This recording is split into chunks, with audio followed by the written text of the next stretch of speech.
aku ke saudara-saudara aku. Ya, dan maaf, itu kejadian itu pernah terulang lagi atau sekali itu? Sering. Kemudian apa yang selama ini Mbak Tati lakukan untuk merahasiakan itu?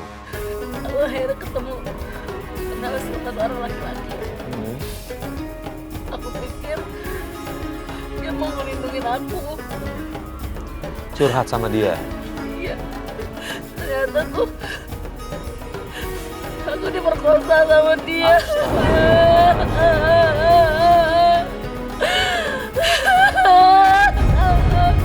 Ustaz, ini musibah datang bertubi-tubi nih Pak Ustaz.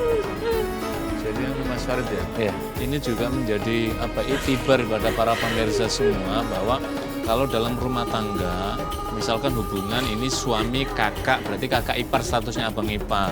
Jadi kalau kakak ini punya adik perempuan atau punya adik laki-laki, kemudian yang kakak perempuan ini menikah, maka ini abang ipar.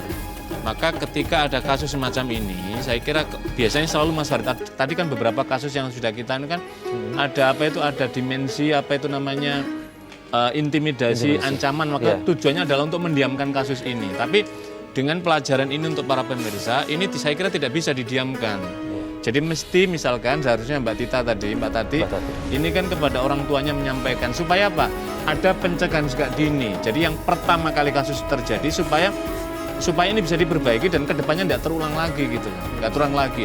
Tapi dengan kasus semacam ini dibiarkan, maka ini kan memberi ruang kepada orang tadi yang abangnya tidak baik tadi akan mengulangi perbuatannya karena dia merasa aman melakukannya. Padahal ini kan sesungguhnya hal yang sangat buruk sekali yang dicela oleh agama dan tidak dibolehkan. Apalagi ini sebagai pelindungnya untuk adiknya sendiri, tapi yang terjadi. Yang kedua, ternyata Mbak Tati ini kan mengalami ada trauma yang kasus yang pertama kali tadi. Biasanya orang kalau mengalami trauma itu maka yang dicari adalah sosok yang bisa memberikan perlindungan pada dirinya. Dan kalau mendapatkan perlindungan yang baik, maka amanlah jalan hidup dia. Tapi ketika tidak mendapatkan pelindungan yang baik, akibatnya adalah kayak tadi itu. Jadi harapan ekspektasinya sangat tinggi sekali Mbak Tati tadi itu mengharapkan mudah-mudahan ada sosok yang bisa melindungi, yang bisa mengangkat dari penderitaan dia yang telah dihancurkan oleh kakak iparnya sendiri tadi itu. Tapi ternyata bertemulah dengan orang yang tidak bertanggung jawab sehingga terulanglah yang kedua kalinya sampai bahkan kemudian terjadi perkosa tadi. Ya. Mbak, saya mau tanya lagi Mbak. Setelah Mbak sudah 2 kali diperlakukan seperti itu, kemudian apa yang Mbak lakukan? Saya dengar katanya Mbak menggunakan jalur lain untuk membalas dendam. Betul?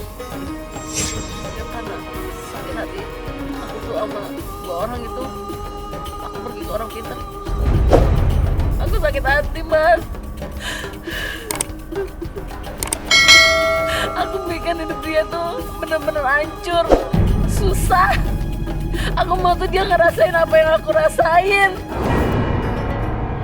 Jadi aku tuh gak enak Mas, gak enak sama sekali. Sampai sekarang tuh tetap ke bawah.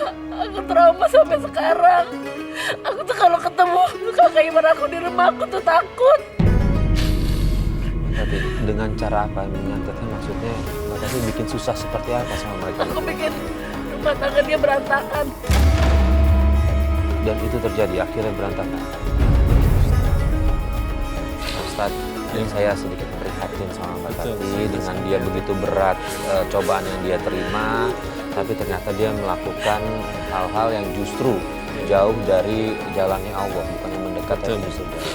Jadi kalau cerita terima ini kita bisa memahami bahwa orang ketika menghadapi trauma, maka biasanya sudah jalan pikiran sehatnya akan hilang dan dia ingin meluapkan dendamnya.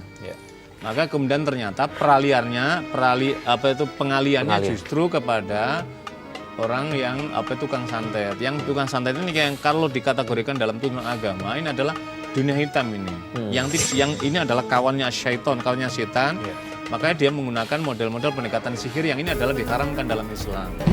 Hadis Nabi menjelaskan begini, yang tidak santet saja, dukun saja, Nabi mengatakan man atakahinan, siapa yang datang ke suatu dukun, summa utuminakum, dan ia mempercaya apa perkataan dia dan jalan dia diikuti, maka kata Nabi Allah akan menutup pintu ibadah dia selama 40 hari 40 malam tidak diterima.